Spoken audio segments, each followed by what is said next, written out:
Assalamualaikum warahmatullahi wabarakatuh. Alhamdulillahirabbil alamin. Allahumma shalli ala Muhammad wa ala alihi wa sahbihi wa barik wa sallim ajma'in.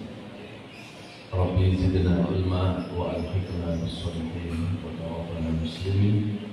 A'udzu bikalimatillahi tammati min syarri ma khalaq. Bismillahirrahmanirrahim. La yadurru ma'a ismihi syai'un fil ardi wa la fis samaa'i wa huwas samiul 'alim.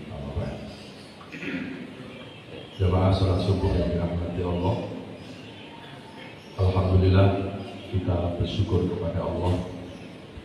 Allah memudahkan kita untuk berkumpul di rumah yang mulia ini, di masjid, untuk melaksanakan salat subuh berjamaah. Dan alhamdulillah setelah salat subuh kita masih bisa istiqomah untuk mengikuti kajian ilmu. Mudah-mudahan hadir kita di majelis ilmu ini akan menjadi sebab turunnya rahmat Allah Subhanahu wa taala. Amin ya Allah ya Rabbal alamin. Salawat salam sama-sama kita sampaikan kepada panutan abadi kita Rasulullah Muhammad sallallahu alaihi wasallam. Semoga kita termasuk umat yang mencintai Nabi dan mudah-mudahan Nabi mencintai kita. Amin ya Rabbal alamin. Baik jemaah sekalian, seperti biasanya kajian kita adalah tadabbur Al-Quran, yaitu renungan-renungan di bawah naungan ayat-ayat suci Al-Quran. Kali ini kita akan mengangkat tema tentang sejarah awal tragedi pembunuhan di dalam Al-Quran. Kalau kita memahami atau kalau kita mendalami isi kandungannya Al-Quran, sepertiganya Al-Quran itu bicara tentang sejarah. Setengahnya Quran itu bicara tentang akidah. Jadi kalau jumlah surat ada 114 surat, ayat 6.600 sekian ayat, maka setengah dari Quran itu menekankan pentingnya akidah, pentingnya keimanan kepada Allah. Karena iman adalah asasuddin, fondasi dalam beragama. Iman adalah fondasi hidup manusia. Ini masjid dikatakan cakep bukan karena desainnya saja, tapi ini masjid dikatakan bagus, dikatakan cakep, yang paling menentukan adalah fondasinya. Gambarnya bagus, tetapi kalau fondasinya tidak bagus, sedikit kena goncangan pasti roboh. Dan begitulah iman dalam hidup manusia. Kalau manusia itu kuat imannya, insya Allah manusia itu tidak akan cengeng dalam menghadapi hidup. Dia akan tegar, dia akan kuat dalam menjalani proses-proses kehidupan. Maka ketika orang itu imannya baik, pasti dia akan mudah ikhlas dalam jalan hidup. Dan ciri-ciri orang ikhlas itu tidak mudah panik, tidak mudah cemas, tidak dihantui ketakutan dalam menghadapi hidup. Jangankan menghadapi hidup, orang-orang yang imannya baik, dia tidak akan pernah takut dalam menghadapi kematian. Kenapa? Karena buat orang yang beriman, hidup mati itu adalah satu paket yang harus dijalani. Berani hidup berarti berani mati. Dan kematian buat orang yang beriman itu adalah awal perjumpaan seorang hamba dengan kekasih abadinya Allah Subhanahu wa ta'ala. Jemaah sekalian yang dirahmati Allah. Kemudian setelah iman, maka sepertiganya dalam Quran adalah menjelaskan tentang historis, tentang sejarah. Jadi kalau 6.600 sekian, sepertiganya berapa? Kurang lebih 2.000-an. 2.000 ayat itu bicara tentang sejarah. Dari mulai Al-Fatihah saja itu sudah sekilas menjelaskan tentang sejarah. Ihdinas siratal mustaqim. Lalu ayat kelanjutannya siratal ladzina an'amta 'alaihim ghairil maghdub. Ya Allah, tunjukkan kepada jalanmu yang lurus, yaitu jalan-jalan orang yang tidak engkau murkai. Karena di dalam Quran ada sejarah orang yang dimurkai Allah. Ada Fir'aun. Belum lagi Al-Baqarah. Kenapa ada surat namanya surat binatang? Al-Baqarah itu juga ada sejarah. Ali Imran, keluarga Pak Imran, itu sejarah terus sampai beberapa surat di dalam Al-Quran. Maka sejarah itu sesuatu yang tidak boleh dilupakan oleh kita umat Islam. Dan tujuannya Allah itu menjelaskan tentang sejarah, menjelaskan tentang historis adalah untuk menjadi ibrah, untuk menjadi pelajaran, untuk menjadi nasihat, agar kita bisa mengambil sisi-sisi kebaikan. Kalau itu sejarahnya sejarah yang tidak baik, supaya kita bisa menghindari. Ada sejarah orang soleh, tapi juga di Al-Quran ada sejarah orang salah.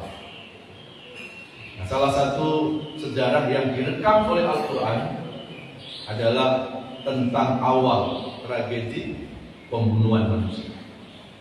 Ini direkam oleh Allah di dalam Al-Quran, surat Al-Maidah, surat kelima, ayat yang ke-27. Kalau mau lebih komplit sampai ayat 32. Saya baca ayat 27 dulu ya. A'udzubillahi minasyaitonir rajim. Bismillahirrahmanirrahim. Watlu 'alaihim naba'a ibnai Adam bil haqq.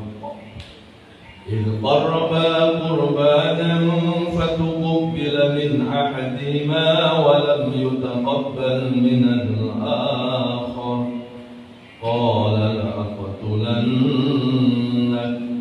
قال إنما يتقبل الله من المتقين.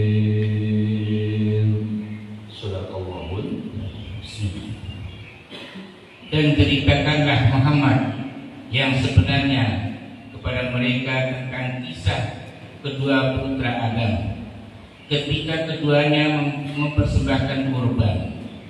Maka kurban salah seorang dari mereka berdua, yaitu Habil, diterima, dan yang lain Qabil tidak diterima.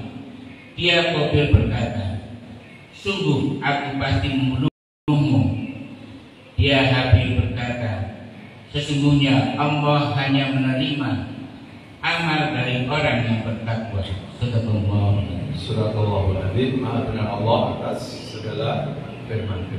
Inilah salah satu ayat yang merekam tentang sejarah awal dari pembunuhan manusia. Jadi Nabi Adam itu punya dua anak, namanya Qabil sama Habil. Qabil itu lahir dengan adik perempuannya, kembar. Jadi biasanya kalau anak kembar itu kan laki sama laki, perempuan sama perempuan. Tapi ini enggak, Pak. Ini kembarannya silang. Jadi Qabil lahir kembar dengan adik perempuan yang bernama Iklimah. Kemudian lahir anak yang kedua namanya Habil, dan Habil pun kembar juga. Ya, kembarnya silang sama dengan adik perempuannya yang bernama Labuda. Ketika mereka sudah menginjak di usia-usia dewasa atau usia-usia remaja, mereka berkeinginan untuk menikah. Ya, namun Habil sama Qabil menginginkan wanita yang sama. Lalu Nabi Adam mengatakan, yang menikah dengan Iklimah sebaiknya Habil. Jadi silang dengan kakak dan adik. Kemudian Qabil dapat kembarannya adiknya Habil, namanya Labuda. Tapi diam-diam ternyata Qabil tidak terima, karena Qabil lebih mencintai adik kembarannya yang namanya siapa? Iklimah. Lalu terjadi keributan, dan kemudian Nabi Adam memberikan syarat, sudah begini saja, kalian berdua berkorban, nanti siapa yang korbannya diterima Allah, itulah yang akan menikahi Iklimah. Maka dalam riwayat mereka berdua didampingi oleh Nabi Adam datang ke sebuah bukit. Kemudian Nabi Adam mengatakan, "Hai Qabil, korbankan harta yang paling kamu suka." Ya, Qabil itu seorang petani dan Habil adalah seorang peternak. Ya. Kalian korban dengan harta yang paling kau sukai, karena korban ini untuk Allah. Maka Habil berkorban dengan kambingnya yang paling cakap, sementara Qabil berkorban dengan gandum yang sudah jelek, yang sudah usang. Lalu kemudian dibawa ke atas bukit itu, datanglah api besar itu, lalu menyambar korbannya Habil, ya, dan korbannya Qabil dibiarkan begitu saja. Nabi Adam mengatakan yang diterima korban oleh Allah adalah korbannya Habil, karena dia mengorbankan harta yang paling disukai. Ya. Jadi kalau kita berkorban, ya, itu anjurannya adalah sesuatu yang kita cintai, ya, maka dianjurkan berkorban, entah itu harta, entah itu hewan, ya, jangan hewan-hewan yang tidak berkualitas, ya, karena korban itu sesungguhnya akan kembali untuk diri kita sendiri. Ya, Allah nggak butuh korban kita, tapi sesungguhnya kitalah yang butuh Allah Subhanahu wa Ta'ala. Apakah itu akan menyelesaikan masalah? Apakah Qabil terus menerima? Ternyata Qabil tetap tidak menerima. Dan dalam hatinya dia merencanakan qala la aqtulannak. Dalam hatinya, Habil, aku akan bunuh kamu. Inilah awal rencana apa? Pembunuh. Ya. Motifnya apa? Motifnya adalah urusan asmara. Ya. Lalu setelah itu timbul ada dendam, timbul ada kebencian. Jangankan antara pimpinan sama ajudan, ini kakak adik sudah bisa gelap mata. Kalau tidak urusan-urusan ini, ya. Ini kita bahas Qabil bukan sambung. Jadi tolong pikirannya fokuskan, ya. Kalaupun ada kesamaan, ya jangan-jangan memang itu keturunan dari Qabil. Lalu Qabil merekayasa. Nah ini juga sama, awal-awal rekayasa kejahatan dari sini. Gimana nih cara membunuh Habil? Kan saat itu belum pernah ada praktek pembunuhan. Cara menghilangkan nyawa kan belum pernah. Karena manusia kan hanya berapa orang saat itu. Makanya boleh kan nikah kakak sama adik, karena nggak ada tetangga sebelah. Ya. Lalu kemudian Qabil berpikir, gimana caranya untuk membunuh Habil ini? Datanglah 2 burung gagak. Ya, kalau bapak ibu kepengen lihat di bawahnya itu menjelaskan semuanya. Ini bukan cerita Cinderella, ini direkam dalam Quran. Akhirnya iblis menjelma menjadi burung gagak. 2 burung gagak lagi bertengkar, saling matuk kepalanya. Lalu salah satu di antara gagak ada yang mati. Maka Qabil terinspirasi. Oh kalau mau membunuh Habil ya getok aja kepalanya. Dan betul Pak, dipraktekkan oleh Qabil, matilah Habil. Maka setelah Habil mati, lalu Qabil bingung Pak, gimana cara menguburkan? Karena belum pernah ada praktek penguburan manusia. Belum ada orang mati pada saat itu. Ya. Ini burung gagak masih ada di situ. Maka burung gagak itu mempraktekkan. Diambillah burung gagak itu, lalu kaki burung gagak mengeruk tanah, dan dimasukkanlah satu burung gagak itu ke dalam tanah. Qabil mendapat inspirasi. Oh kalau begitu cara menghilangkan jejak supaya ayah tidak tahu, berarti Habil akan dikubur di dalam tanah. Ini awal penguburan manusia. Dengan harapan apa? Supaya Nabi Adam tidak tahu. Tapi apakah betul? Tidak. Ya.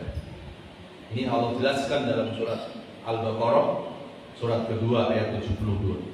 A'udzubillahi minasyaitonir rajim. Wa id qataltum nafsan fadarratum fiha wallahu mukhrijum ma kuntum taktum.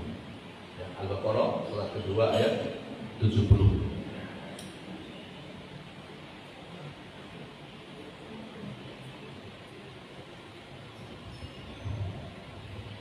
Dan ingatlah ketika kamu membunuh seseorang, lalu kamu tuduh-menuduh tentang itu, tetapi Allah mengungkapkan apa yang kamu sembunyikan. Inilah janji Allah. Jadi kalau mau membunuh, sering-sering baca ayatnya. Insya Allah nggak jadi membunuh. Jadi jangan coba-coba kita mau menyembunyikan nyawa manusia, karena nyawa itu ada yang punya. Yang punya nyawa kita siapa? Bukan kita. Yang punya nyawa manusia bukan manusia itu. Yang punya nyawa adalah sang pemberi nyawa. Itulah Allah Subhanahu wa ta'ala. Enggak mungkin kita bisa menyembunyikan. Allah tahu. Kalau yang sekedar CCTV dirusak, apa aja dihilangkan, Pak, kita nggak bisa menutup CCTV-nya Allah Subhanahu wa ta'ala. Wa id qataltum nafsan fadarratum fiha. Ketika terjadi pembunuhan, maka fadarratum fiha, pasti akan ketemu siapa pelaku pembunuhan. Masa nggak percaya sama sendiri? Ya, wallahu mukhrijum ma kuntum taktumun. Yang mengungkapkan terjadinya pembunuhan bukan manusia, tapi wallahu mukhrijum. Allah yang akan mengeluarkan, Allah yang akan melihatkan siapa yang melakukan pembunuhan itu. Ya. Coba lihat ya, tragedi pembunuhan yang tidak wajar, lambat cepat, pasti terungkap. Jadi yang sudah pernah membunuh jangan merasa aman sekarang. Ya. Tapi insya Allah nggak ada membunuh semut, mungkin ya.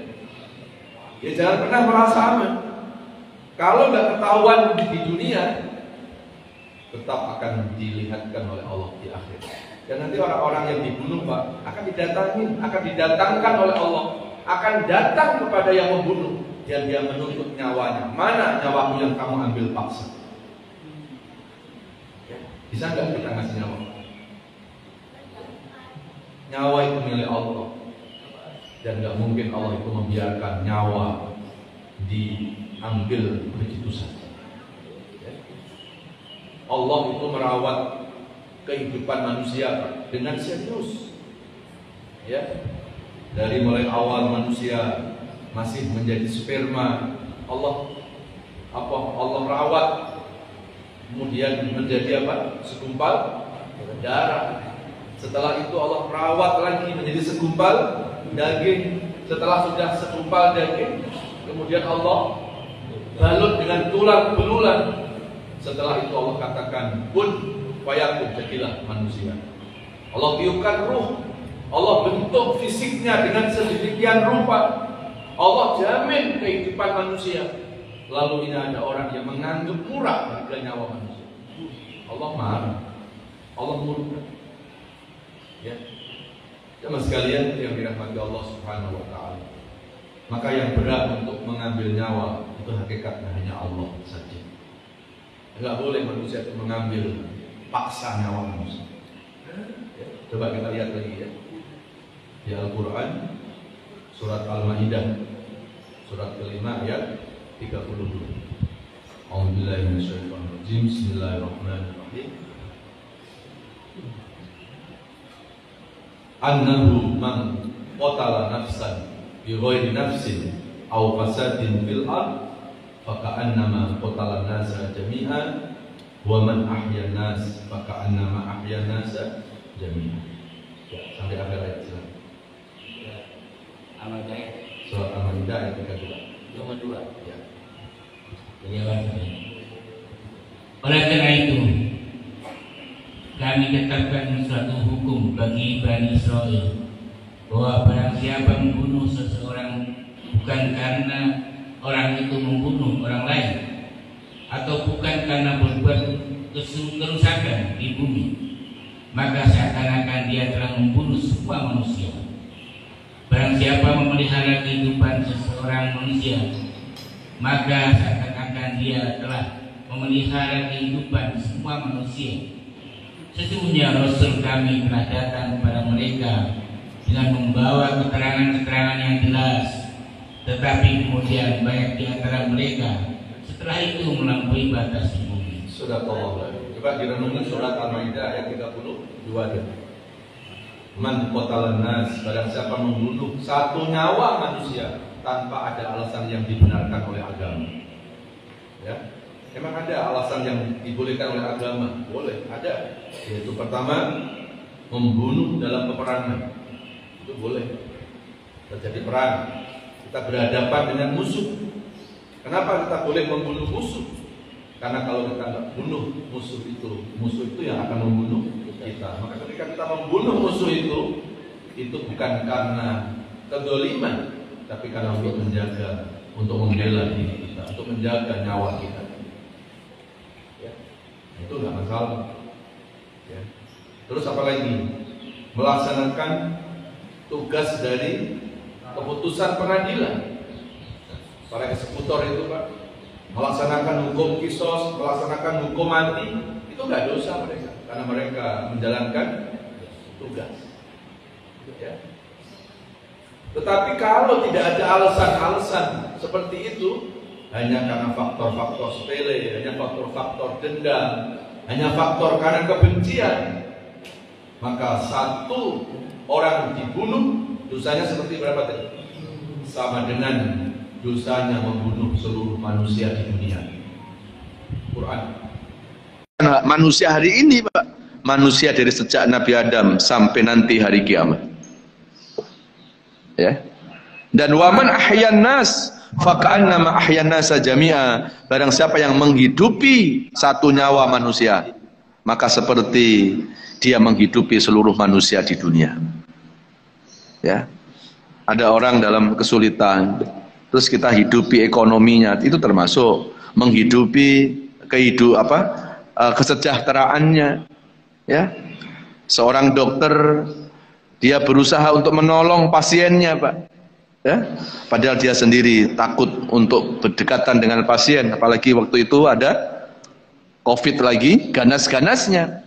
Tapi seorang dokter tadi dengan ikhlasnya, dengan kerelaannya, dia niatkan, ya Allah, semoga aku menjadi jalan kesembuhan. Dan alhamdulillah pasien diberikan kesehatan, diberikan kesembuhan oleh Allah Subhanahu wa taala. Ya. Maka itu kita mendapat pahala seperti kita menghidupi seluruh manusia di dunia. Ya, jamaah sekalian yang dirahmati Allah Subhanahu wa taala. Kita buka lagi di surat An-Nisa surat keempat ayat 93. A'udzubillahi minasyaitonir rajim. Bismillahirrahmanirrahim. Wa may yaqtul mu'minan muta'ammidan fajaza'uhu jahannam khalidan fiha wa ghadiballahu alaihi wa la'anahu wa a'adda lahu 'adzaban 'azima. Shadaqallahul adzim. Dan barang siapa membunuh seorang yang beriman dengan sengaja, maka balasannya adalah neraka jahanam, dia kekal di dalamnya. Allah murka kepadanya dan melaknatnya serta menyediakan azab yang besar baginya. Shadaqallahul adzim. Barang siapa membunuh manusia, maka kelak akan mendapat balasan apa? Neraka jahanam. Satu Pak. Terus yang kedua apa? Khalidan fiha, kekal di dalamnya. Lalu apa lagi? Wa ghadiballahu alaihi, Allah akan memurkainya. Terus wala'anahu, Allah mengkutuknya, melaknatnya. Dan wa'adda lahu 'adzaban 'azima. Orang itu akan mendapatkan azab yang sangat berat. Kata azab berat, kata berat Pak, itu bukan berat menurut manusia loh. Kata berat di dalam Al-Qur'an itu adalah berat menurut Allah Subhanahu wa ta'ala. Ya. Jadi berat menurut Allah itu beda berat menurut kita. Ya, saya dilempar batu segenggam tangan kena kepala saya bilang, aduh berat. Itu berat menurut saya. Tetapi berat di dalam Al-Qur'an yang dikaitkan dengan azab Allah itu bukan berat menurut manusia, tapi berat menurut Allah. Ada nggak yang berat menurut Allah, Pak? Bumi langit aja ringan. Kalau bumi langit segini besarnya dikatakan ringan, gimana ketika Allah mengatakan azab itu sangat berat? Gak bisa bayangin itu, Pak. 5 ancaman Allah kepada orang yang sengaja menghilangkan nyawa manusia. Ya, jangankan, Pak, melakukan kekerasan sampai menghilangkan nyawa seseorang. Bapak Ibu pernah nggak membaca sebuah hadis yang diriwayatkan oleh Imam Muslim bahwa Rasulullah pernah mengatakan ada seorang wanita ahli ibadah kelak di hari kiamat terhalang tidak bisa masuk neraka. Tidak bisa masuk surga. Lalu sahabat bertanya, kenapa ya Rasulullah? Maka Rasulullah menjawab, si wanita itu dulu waktu hidupnya pernah mendolimi kucing yang ada di rumahnya. Sahih hadis itu. Menyakiti binatang saja terhalang tidak bisa masuk surga. Lalu bagaimana ketika dia melakukan perbuatan-perbuatan zalim, melakukan kekerasan kepada sesama manusia dan mengakibatkan orang itu meninggal dunia? Gimana kira-kira itu? Ya? Irhamu man fil ardi yarhamkum man fis samawat. Sayangi semua yang ada di bumi, nanti yang di langit akan sayang kepada kita. Jadi kata menyayangi itu bukan hanya kepada manusia, Pak, tapi semua makhluk Allah, termasuk binatang. Kalau mendolimi kucing, menyakiti hewan saja terhalang tidak bisa masuk surga, gimana kalau kita saling menyakiti sesama manusia? Setiap hari kita minta disayang oleh Allah, tapi setiap hari kita menebarkan permusuhan kepada manusia lainnya. Setiap hari kita minta dirahmati oleh Allah, tapi hidup kita nggak merahmati sesama kita. Ya, jadi maka jamaah sekalian, kenapa Islam itu menganjurkan untuk bersilaturahim, Pak? Ya, tujuan silaturahim itu bukan sekedar ketemu fisik begini, Pak. Ya. Apa arti fisik kita bertemu? Apa arti fisik kita berdekatan? Tapi kalau hati kita masih berjauhan, silaturahim nggak itu, Pak? Belum, Pak. Ya. Apa arti ketemu orang, salaman tangan, salamannya aja 3 jam gitu. Tapi kalau hati masih bermusuhan saat itu, maka itu belum silaturahim. Jadi sebetulnya silaturahim adalah cara Allah untuk mendidik kita supaya kita menumbuhkan kasih sayang, supaya kita menumbuhkan empati, supaya kita menumbuhkan kepedulian, supaya kita menumbuhkan persaudaraan, Pak. Ya, jadi jangan silaturahim hanya makna fisik saja. Fisiknya selalu ketemu, Pak, hatinya nggak pernah ketemu, itu nggak silaturahim itu. Itu silaturahim basa-basi, Pak. Ya, itu silaturahim KW. Kalau silaturahimnya KW, nanti surganya juga KW itu. Ya. Ya harusnya kalau udah sering ketemu kayak gini nih, harusnya kan semakin tambah kuat hubungan batinnya gitu. Ini ada jamaah yang biasanya barisnya di shop depan, kok sudah berminggu-minggu nggak kelihatan. Kalau silaturahim itu menghubungkan hati, Pak, harusnya ada pertanyaan, kemana si bapak itu? Itu namanya silaturahim, itu namanya kepedulian. Oh, dia lagi sakit, kirimkan doa. Ya, kirimkan uang juga. Ya, untuk berobat. Itu silaturahim, Pak. Jadi silaturahim itu bukan sekedar hanya ketemu hai. Ya. Bukan begitu. Silaturahim yang diajarkan agama, itu kan kaitan dengan kata silah, itu menyambung. Rahim itu kasih sayang. Berarti bukan hanya fisiknya yang disambung, tapi bagaimana menumbuhkan empati, menumbuhkan kasih sayang di antara kita. Maka saking pentingnya silaturahim sampai Rasulullah memberikan peringatan cukup keras, Pak. La tajidu raihal jannah aqul walidain wa qati'ur rahim. Tidak bakal mencium bau harumnya surga.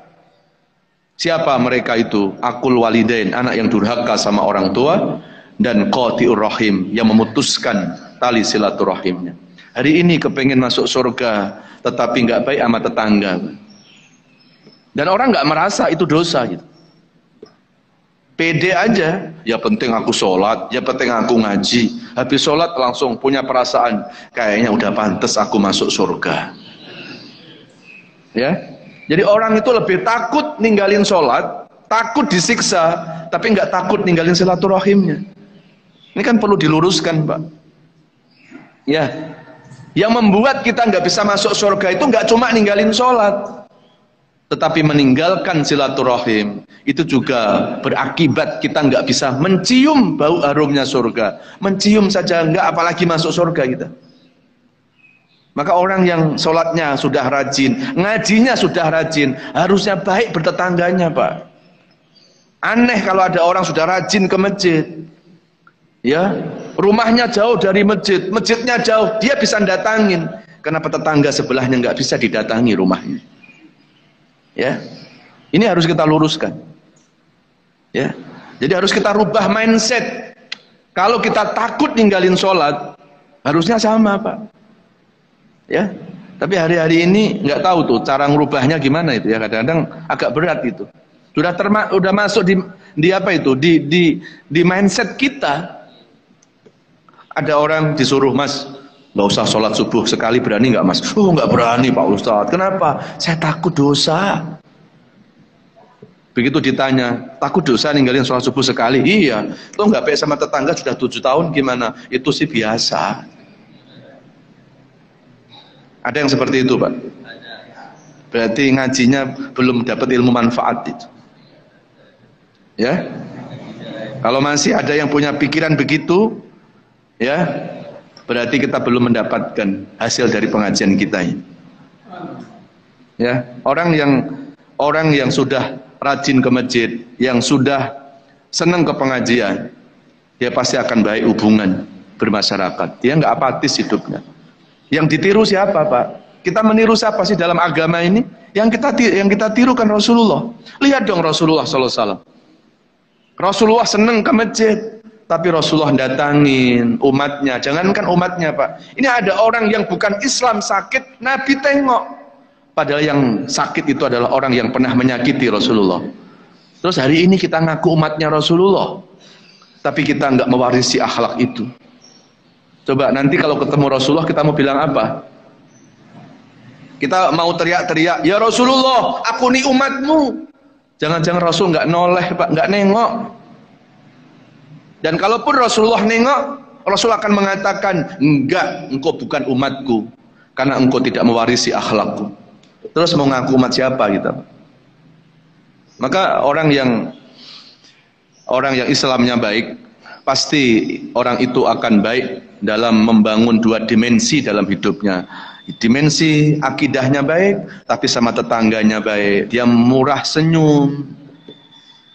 Ya, ini ada orang selalu teriak-teriak sunnah, senyum aja susah.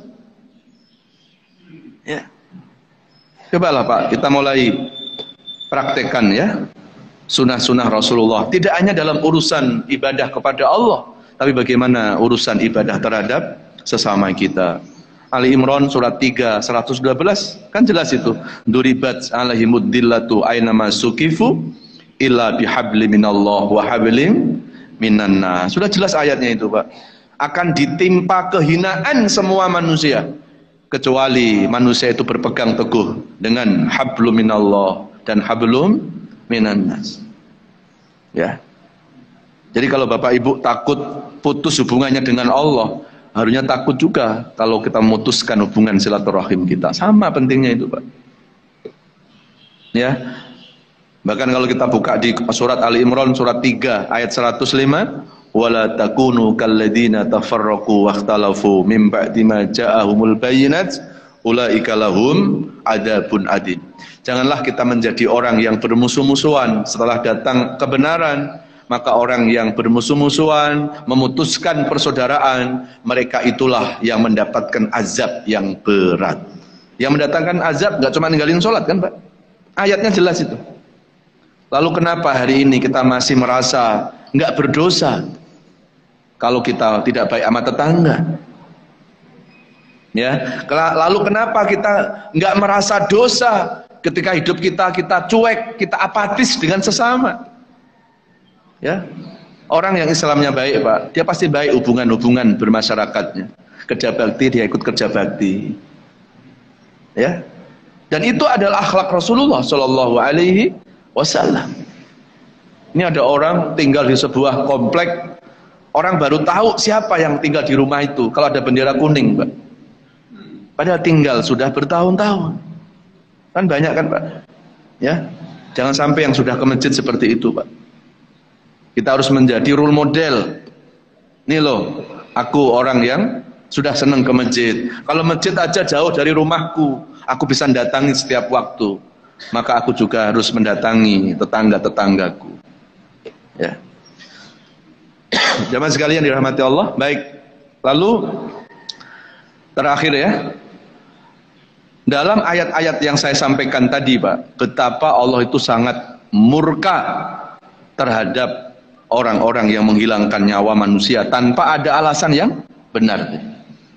Maka di dalam Al-Quran tidak hanya Allah mengancam dengan ancaman-ancaman siksa neraka, tetapi Allah juga membuat punishment, membuat perangkat hukum di dunia, Pak, supaya manusia itu jera, supaya manusia itu tidak melakukan perbuatan zalim itu. Ya. Kalau kita buka di Al-Baqarah 197 tentang hukum apa? Pembunuhan berencana, Pak. Itu sebetulnya sama dengan KUHP kita. Ya, 340 itu kalau apa? Pembunuhan berencana, hukumannya kan mati, Pak. Dan itu sama dengan Quran. Ya. Maka saya akhirnya menjadi paham gitu. Loh, kok bisa ya? KUHP kita tentang hukuman pembunuhan berencana itu kok sama dengan pesan Quran. Berarti orang yang menetapkan, yang membuat hukum di negeri ini orang ngerti agama, Pak. Ya, kalau nggak ngerti agama nggak mungkin. Dia tahu, ya. Lalu kenapa ketika teks proklamasi pembukaannya juga sama kan? Dengan berkat rahmat Allah, nggak mungkin nggak ngerti agama itu. Ya. Terus apa lagi? Pancasila umpamanya. Sila pertamanya sama, ketuhanan yang maha esa.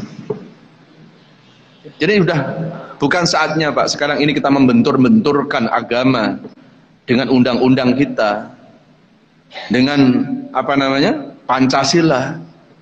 Saya kira produk hukumnya sudah baik. Kalaupun ada kekurangan-kekurangan, ya ayo perbaiki.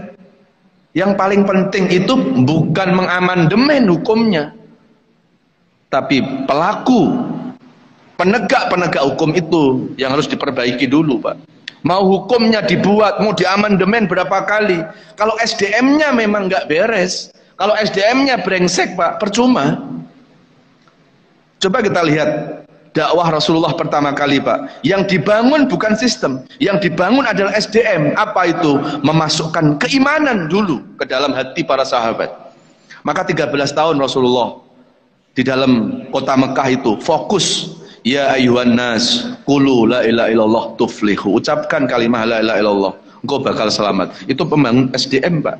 Orang kalau spiritualnya baik, Pak, dia nggak mungkin macam-macam.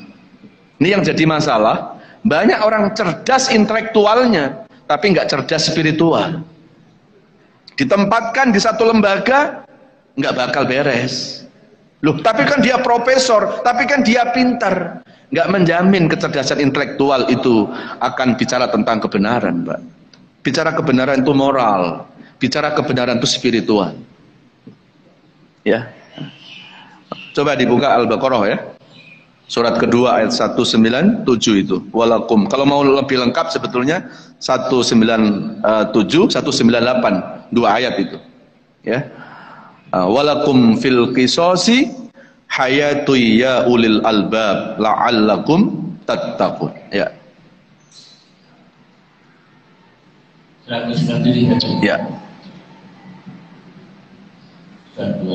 Musim haji itu pada bulan-bulan yang 178 179 ya, bukan 197. Kebalik ya. Ya, 178 atau 178 78 179. Walakum fil qisas hayatun ya ulil albab la'allakum tattaqun. Dan dalam kisah itu ada jaminan kehidupan bagimu, wahai orang-orang yang berakal, agar kamu bertakwa. Di dalam hukum kisos, apa hukum kisos itu Pak? Hukuman mati. Itu ada jaminan kehidupan buat manusia. Ya kan? Jadi kalau menerapkan hukuman mati Pak, itu seperti menjamin kehidupan manusia yang lain. Orang kalau sudah bicara mati takut nggak Pak? Takut. Dan kalau kita lihat Pak, eksekusi kisos di Arab Saudi itu, ya, sepertinya lihat aja belum tentu kita tega. Dan alhamdulillah saya diberikan kesempatan untuk bisa menyaksikan kisos di sebuah masjid, ya. Dan kisos itu bukan dilakukan di Nusa Kambangan, itu enggak. Dilakukan di jalan rame Pak. Biasanya selesai sholat Jumat. Ya, kalau di kita itu di Bundaran HI gitu. Jadi semua orang lihat apa pesannya biar menjadi pelajaran. Kalau kita bawa anak di sebelah, nak lihat tuh. Nah, sebentar lagi ini ada orang mau dihukum pancung, mau dihukum mati itu. Kenapa Pak? Membunuh orang dia. Kan langsung masuk kan Pak. Oh, kalau gitu saya nggak boleh membunuh. Itulah cara Islam sebetulnya. Jadi jangan ketika menegakkan hukum dengan hukuman mati, ini dibenturkan sama HAM. Ya. Akhirnya orang lebih takut sama HAM daripada takut sama Tuhan. Ya. Jadi hari-hari ini kadang kita bela HAM, paham? HAM itu yang membuat siapa, Pak? Ya. Yang membuat HAM juga negaranya salah satu yang melanggar HAM gitu. Jadi jangan terlalu ini banget kita. Ya. Maka hukum KUHP, hukum Quran bicara tentang hukuman mati, Pak. Itu selaras itu. Supaya menjadi pelajaran. Nggak usah kita bicara hukuman mati lah, Pak. Waktu Covid mengganas-ganasnya, Pak. Kenapa kita takut Covid? Coba. Bukan sama Covid-nya, Pak. Kalau Covid itu nggak buat mati, Pak, kita nggak takut kan? Karena saat itu kan yang ada di pikiran kita apa? Nanti takut meninggal, gitu kan, Pak? Jujur kan? Gitu loh. Sehingga apa? Ketemu orang takut. Kenapa? Ya ada di pikiran kita, mati. Sebetulnya sama pesan hukum mati itu. Supaya terngiang-ngiang di pikiran manusia dan tidak melakukan perbuatan itu. Itu sebetulnya pesan Quran. Ya. Nah, maka penegak-penegak hukum inilah yang harusnya benar-benar bisa menegakkan supremasi hukum itu. Ya, siapa penegak hukum itu? Satu kalau di kita siapa? Polisi. Ya, jaksa, hakim, lawyer, dan masyarakat pengontrolnya. Ya. Lalu bagaimana dengan kondisi-kondisi penegak hukum sekarang? Ya, kita doain saja. Jangan pesimis, Pak. Ya. Siapa tahu ini cara Allah untuk melihatkan yang borok-boroknya untuk memperbaiki lebih baik lagi. Walaupun kondisinya kalau kita lihat sekarang ini sepertinya putus asa kita. Ya kan? Kejadian kriminal yang dilakukan oleh seorang aparat, yang dibunuh aparat juga, yang lapor aparat ke aparat. Ya. Terus belum lama kemarin itu yang harusnya menjadi tonggak ukuran penegakan hukum paling tertinggi, ya, hakim agungnya kena kasus juga. Jadi kadang kalau kita pikirin ini gimana ini, ya tapi kadang memang perjalanan sebuah bangsa, Pak, itu kadang memang ada perjalanan seperti itu. Ya, tapi nanti endingnya kan kita belum tahu. Jadi jangan duluin Allah kita. Endingnya kita belum tahu. Ya. Jadi nggak usah kita pesimis. Ya. Mudah-mudahan Allah lahirkan orang-orang yang baik yang nanti akan menegakkan supremasi hukum. Ya. Lau anna Fatimah qad saraqat laqattu yadaha, kata Rasulullah. Andai putriku Fatimah mencuri, aku yang memotong tangannya. Inilah pendidikan Rasulullah dalam menegakkan supremasi hukum. Jadi hukum nggak boleh pandang bulu, karena kalau hukum sudah pandang bulu, yang beruntung pasti yang banyak bulunya. Yang banyak bulu apa? Karpet. Ya. Berarti kalau ada yang kebal hukum berarti karpet dia. Ya. Nah, jamaah sekalian yang dirahmati Allah Subhanahu wa taala.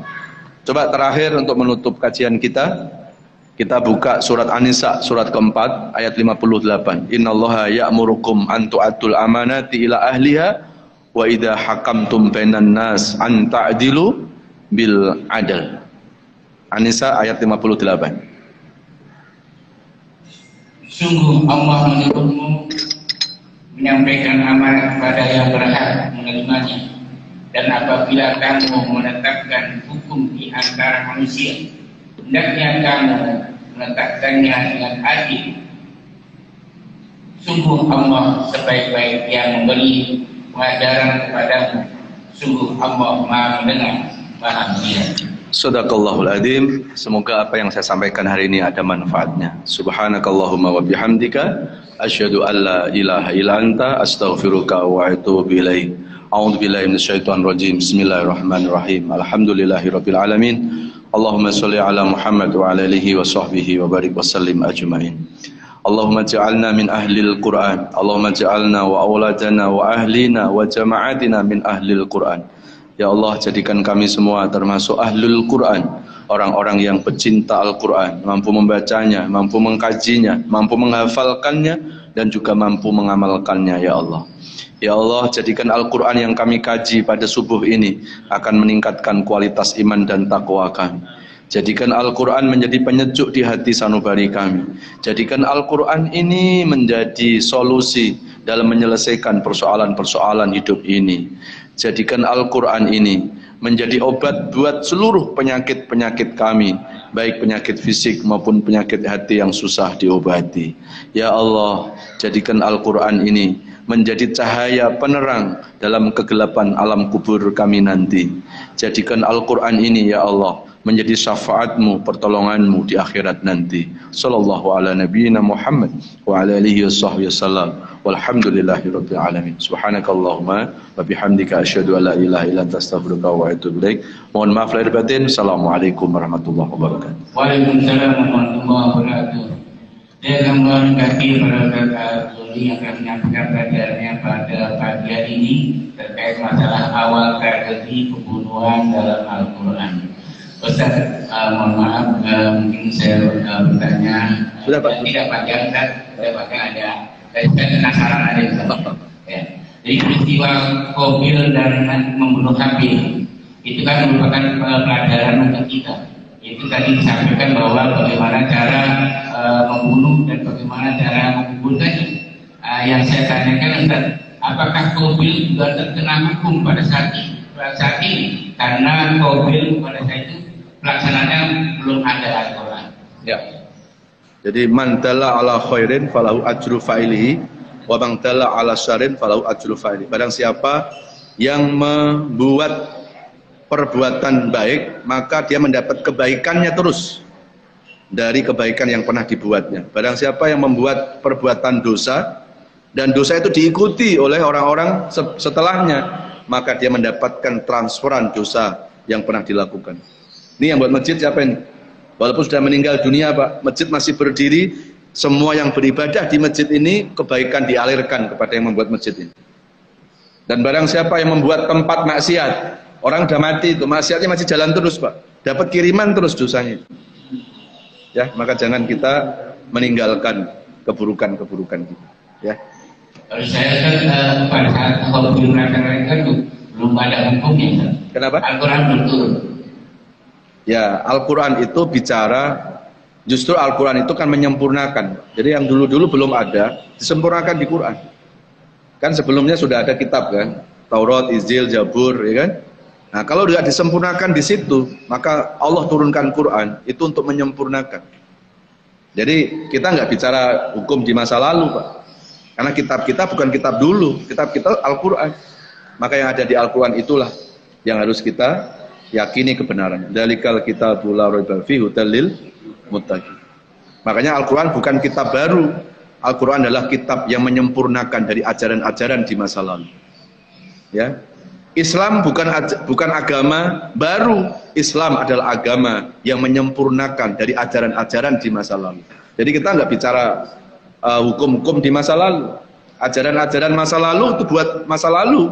Tapi ajaran kita adalah kembali kepada Al-Quran. Ya. Baik, terima kasih Ustaz Hadir, dan mari kita pada pagi ini sama-sama kita turutkan hamdalah dan doa kepada Nabi. Alhamdulillah rabbil alamin. Barakallahumma wa bihamdika asyhadu an la ilaha illa anta astaghfiruka wa atubu ilaik. Wa billahi taufiq wal hidayah. Wassalamualaikum warahmatullahi wabarakatuh.